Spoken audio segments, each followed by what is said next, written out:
Je me compare assez souvent au cru de Chambol-Musigny, en Bourgogne, dans la Côte de Nuit. On dit souvent que Chambol-Musigny, c'est le vin le plus élégant de la Côte de Nuit. C'est un petit peu une main de fer dans un gant de velours, c'est-à-dire du caractère avec une apparence très délicate, très élégante.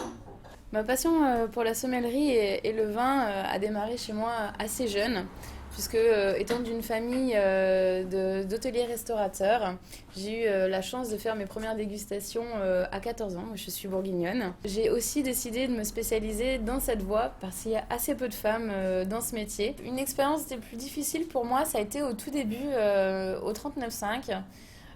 Quand vous avez 23 ans, qu'on vous confie la responsabilité de la cave, que vous arrivez devant les clients, qu'on dit je voudrais voir le sommelier. Oui, bonjour, c'est moi.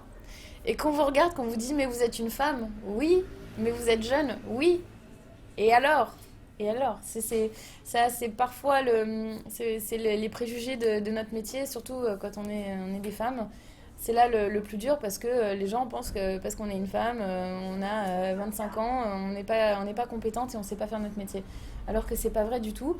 Et enfin, preuve en est, moi aujourd'hui, j'ai des clients qui me suivent depuis plus de 6 ans dans les maisons que j'ai fait, qui me sont fidèles, qui me suivent et qui maintenant sont pour certains devenus des amis en fait, et qui, je sais, nous suivront encore en Bourgogne. Mon parcours scolaire est assez atypique. J'ai fait un bac littéraire. Je me destinais surtout à la base à travailler plutôt sur la partie touristique. Et au final, en ayant fait deux, trois petits boulots d'été avec mon papa au restaurant, je me suis rendu compte que j'étais faite pour ce métier, que c'était vraiment ce qui me plaisait et que je ferais rien d'autre. Donc à la suite de ça, j'ai décidé de postuler au lycée hôtelier Savoie-Léman. Pourquoi? Tout simplement parce que c'est reconnu dans la France entière et même dans le monde comme étant un des meilleurs lycées hôteliers.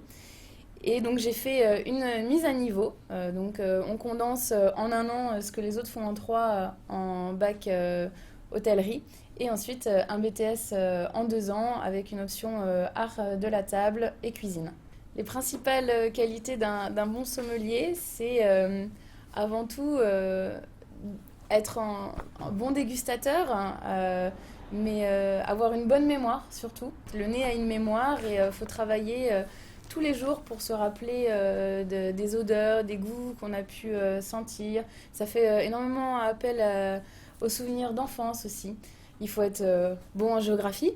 Il faut être parfois un peu psychologue aussi. Pour ma part, j'ai une technique de travail assez particulière, c'est-à-dire que je ne vais pas forcément donner de premier abord la carte des vins. Je vais d'abord aller voir le client, discuter un petit peu avec lui, savoir ce qu'il aime et essayer de comprendre le moment qui vient passer au restaurant. Et à la suite de ça, essayer de l'aiguiller au mieux sur le choix du vin. Le fait de gagner le trophée Moom, ça a été